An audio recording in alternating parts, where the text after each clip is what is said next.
at me and tell me what you see. I look at you and tell you what I feel. Look at me and tell me what you see. I look at you and tell you what I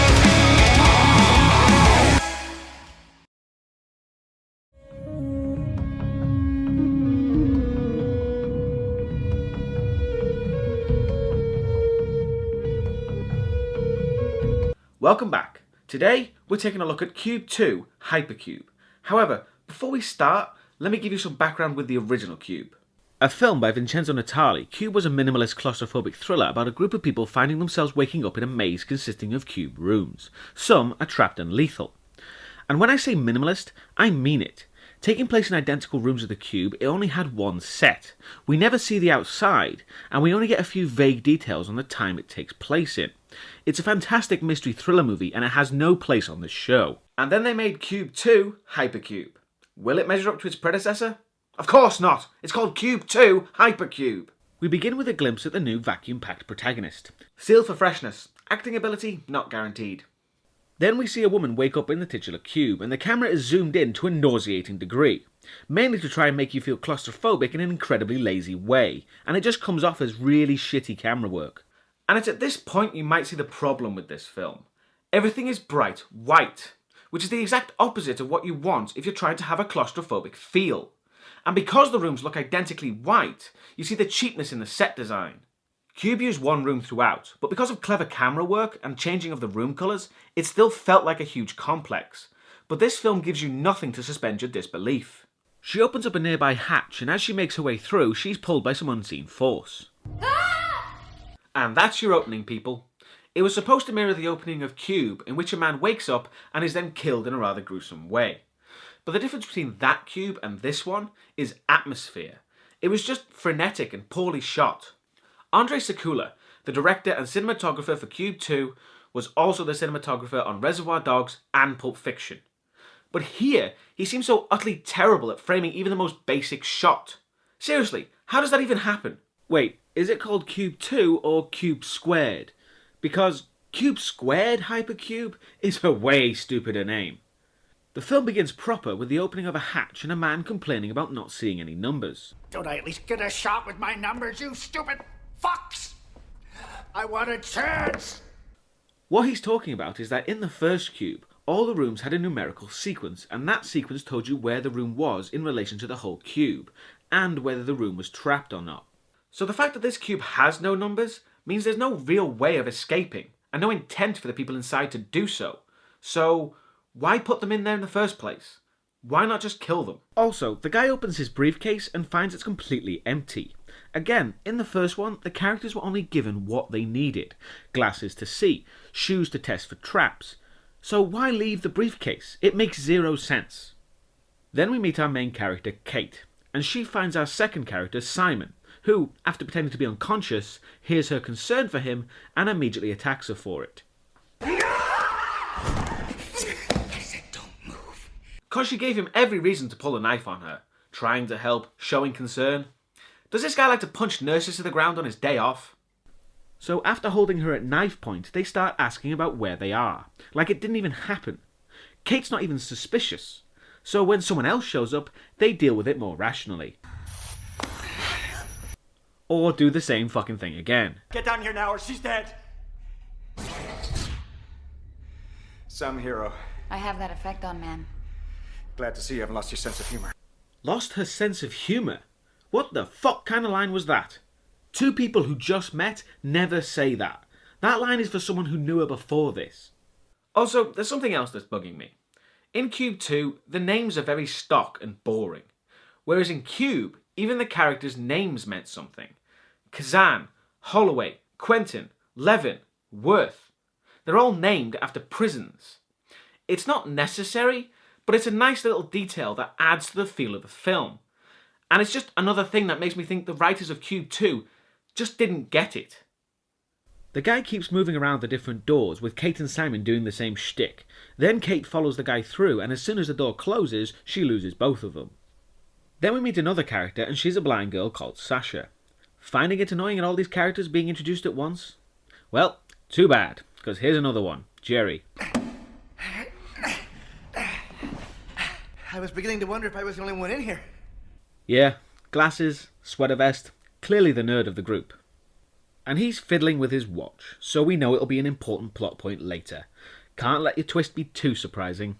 He marks the room and says that although he's been wandering for hours, he's only seen 4 rooms. See, that's how they're going to raise the stakes this time round. Unlike the first cube, this cube doesn't obey any kind of spatial logic. So there'll be teleporting rooms and time dilation rooms, that sort of thing. Which again brings up the point of, why not just kill them? There's no real way of getting out of this, so why bother? They hear shouting and move to the next room and find our teleporting guy from earlier, Max, is holding up the numbers guy who has hung himself with his belt. Again, in the original cube, they were stripped of anything like that, so it wouldn't be easy to kill themselves, forcing them to keep going. I keep saying it, but it's an important fact that the makers of this film are overlooking. In the original, everything was designed and made to be escaped from. It wasn't just a huge fucking snuff box to kill people in. Simon shows up to the party, so the gang's almost all here. They rescue the suicide guy and find he's military, and Max knows who he is, and says that they've been thrown in there because they know something they shouldn't.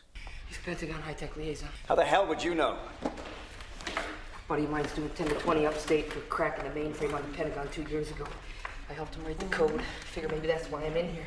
Well, I'm sure glad the writers got a character to tell the audience why they were thrown in the cube. Because, you know, then the film will be filled with pointless character developments and clever story writing through dialogue. I mean, who needs that, am I right? And then Mrs. Paley shows up. Oh, hello. Do you know where the showers are? I seem to be lost again. Okay, in the original, there was a character, Kazan, and he had mental problems. But he was also a savant who could do math calculations, so there was a reason for him to be there.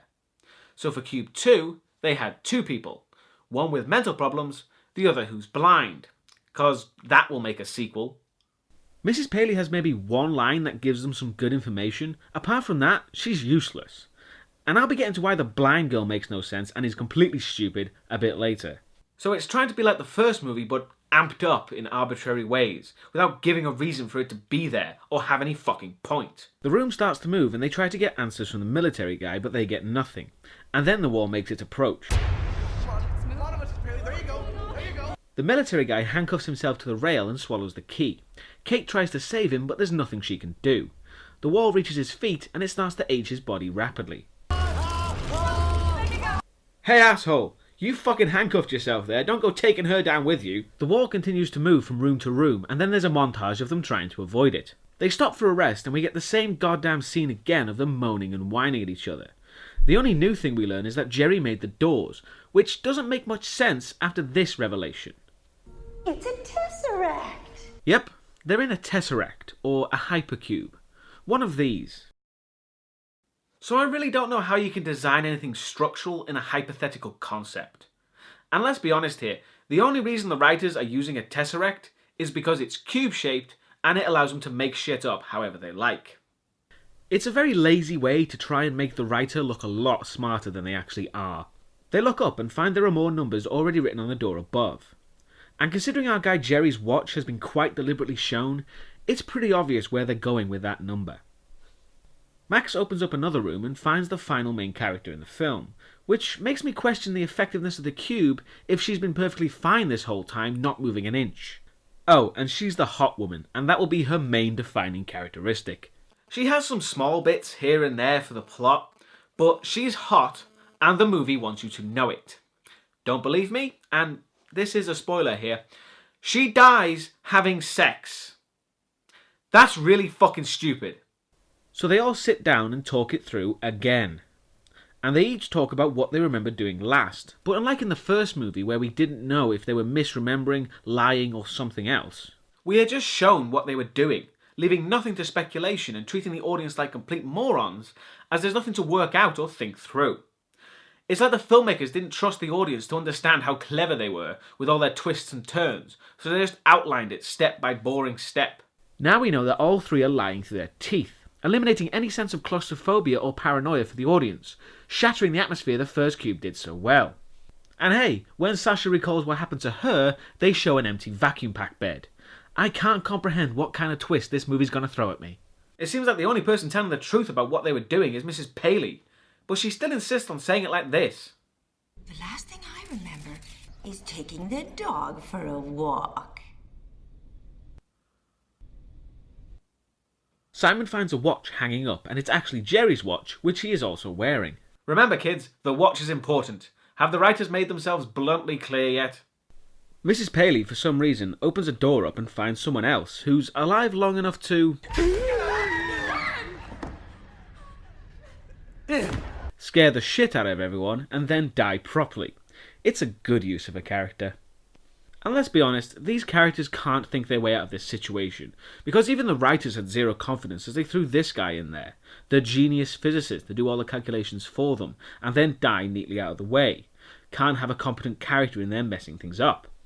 And through a really stupid roundabout way, Mrs. Paley reveals she used to be a theoretical mathematician and worked for the big evil company Izon. I thought Izon was, A weapons manufacturer. yes. It's out of place, jarring, and very coincidental, but hey, at least it makes sense character-wise, I guess. It certainly makes more sense than other characters withholding information deliberately for no discernible reason. Mrs. Paley also reveals Alex Trusk has something to do with the cube, and Max has this very insightful thing to say. We're dead. Alex Trusk, hacker extraordinaire. He's a legend. This is exactly the kind of twisted maze he'd create. Ah, the good old times in movies when the word hacker was so flexible. Mrs. Paley is currently even more out of it and decides to open the bottom hatch and see something she's not expecting. Oh my! Help me, please. Don't trust the old cunt! She's lying about everything! Now that would be compelling if we hadn't already seen Simon is lying through his teeth and already threatened someone with a knife. Essentially, we learn nothing new from that. And the film is so vague on its time travel and parallel universe stuff, it could mean everything or nothing, we just don't know. Everyone's shouting and going crazy, and after some more pointless hypothesizing, Simon starts threatening people with a knife again, and then starts to distrust Mrs. Paley. So, if you see yourself die in the future, make sure and do everything that will all but ensure that happens. After some more wandering, they rest, and Simon finally spills on who he really is. So here's the deal. I'm a private investigator. I'm on a case, missing persons. And that need to be kept secret. Why exactly? Who are you? I'm Simon. I'm a private investigator. Have you seen this woman? How difficult is that? You can create distrust and subterfuge in your characters, but not if it makes no logical sense. Well, after that revelation, the cube actually does something finally, and it's something we've not seen before or will ever see again. Like I said, just making shit up. Mrs. Paley goes to touch it, and that's when it starts their attack, hitting Jerry square in the back. Or just hits his shoulder. That's the trouble with your crappy CGI effects, so hard to keep track of them. So the weird blade ball starts bouncing around the room, narrowly missing people, and Simon opens a hatch and starts getting everybody out. But Sasha, for obvious reasons, doesn't know where to go and is trapped. Oh, and Jerry gets killed or something. Seriously, does anyone care? We know nothing about him, we barely know his personality. It's a kill, so we know it's dangerous. It's just lazy writing. Again, using Cube as an example, all the kills in that film either explain something or change the group dynamic. Whether it be finding out how some of the traps work, or just finding out that one of the characters has gone crazy. It all serves the story and the characters, whereas this... completely pointless. Kate doesn't want to leave Sasha, so after hitting Simon in the face, she goes back into the meat grinder. Now, I want you to remember just how useless Sasha is in this situation, and in the cube in general. Pay attention at just how much of an endangerment she is to herself and others. Trust me, it'll be important later.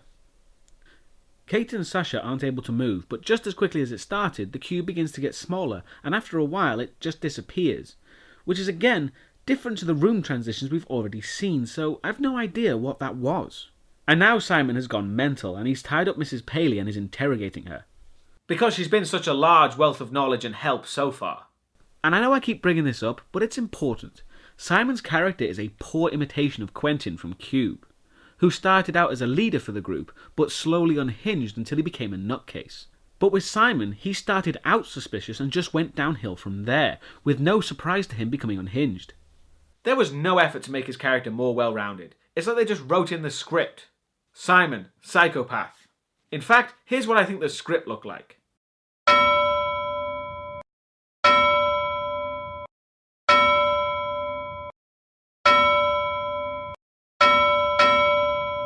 Anyway, as we saw in the future room, the walls start to move in and Simon tries to save Mrs. Paley heroically.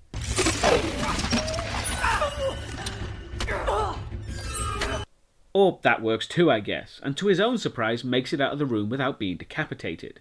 But it shows that Vision was complete crap, as it was the only reason he distrusted Mrs. Paley in the first place. And then Max and Hotwoman come to their senses and leave Simon on his own, which certainly took them long enough. How hard can it be to lose someone in an ever-changing maze of death?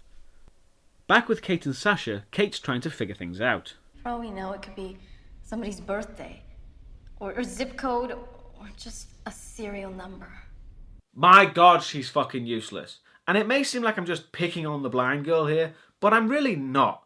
Once you find out who she is and what she's doing there, it makes no goddamn sense that she's so useless. Simon, on his own, runs into someone he didn't expect to find.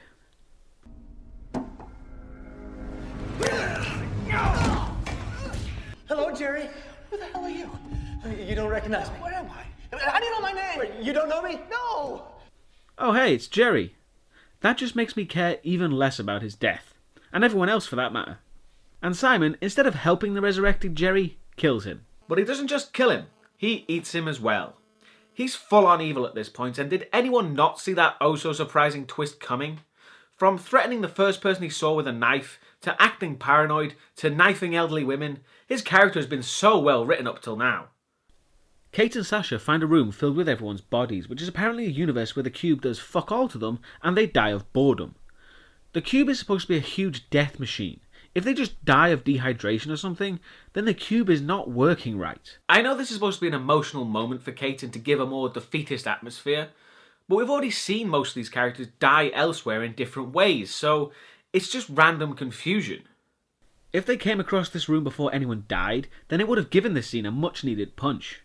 Kate and Sasha, while still trying to figure things out, Sasha reveals everything about herself. I found out they were putting people in here. I tried to blow the whistle on them.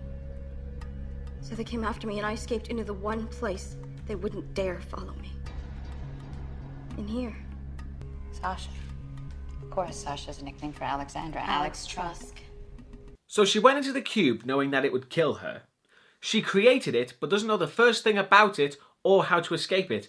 And spends the entire time moaning like a bitch and being a burden on everyone else because of a situation she intentionally put herself in. Oh yeah, massive genius right here. Max and Hotwoman are talking and then they have sex. No, I'm serious.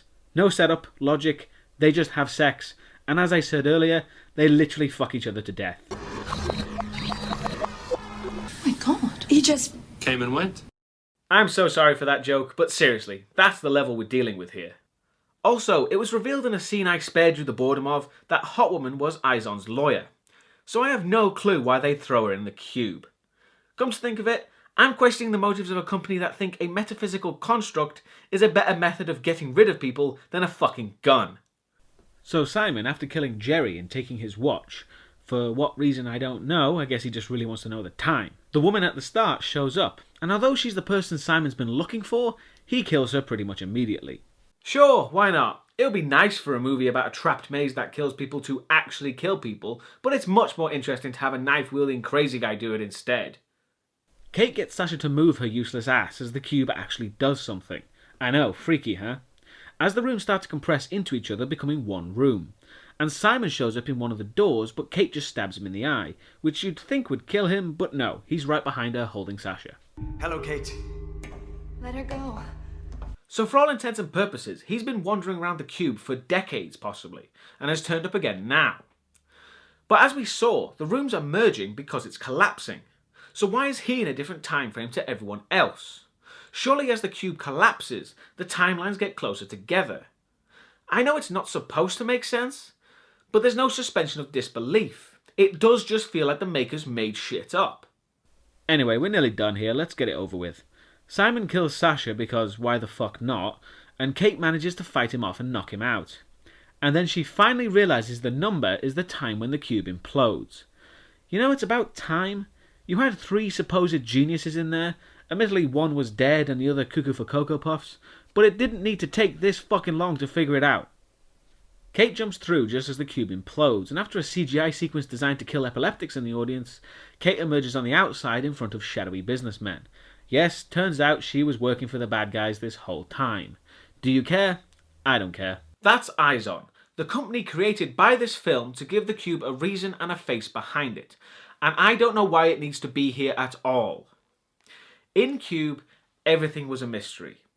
Who created it? Who put them in there? And why? Nothing is explained because when you give it a face, it becomes human. It becomes logical. And when it isn't logical, like this whole fucking film, it just looks really stupid. And for no real reason, they shoot Kate for being a loyal and capable employee. Maybe that's why they're fucking morons. Movie ends, no refunds. So that's Cube 2 Hypercube. It's garbage. And it's the worst kind of garbage as well. This film was created to leech off the cult status of the original. It adds nothing, it's completely self-serving and wholly cynical in its cash-in. It tries way too hard to be clever and just comes off as really stupid and confusing. And worst of all, it damages the source material by adding ancillary bullshit that doesn't need to be there. You know, Vincenzo Natali, the director of Cube, filmed an ending to that movie which showed what was outside. And he immediately took the footage and burned it, because he knew it was unnecessary and damaging to the film as a whole. So building an entire sequel on it is doubly fucking stupid. But you know what's even more stupid? Making a prequel. See you next time.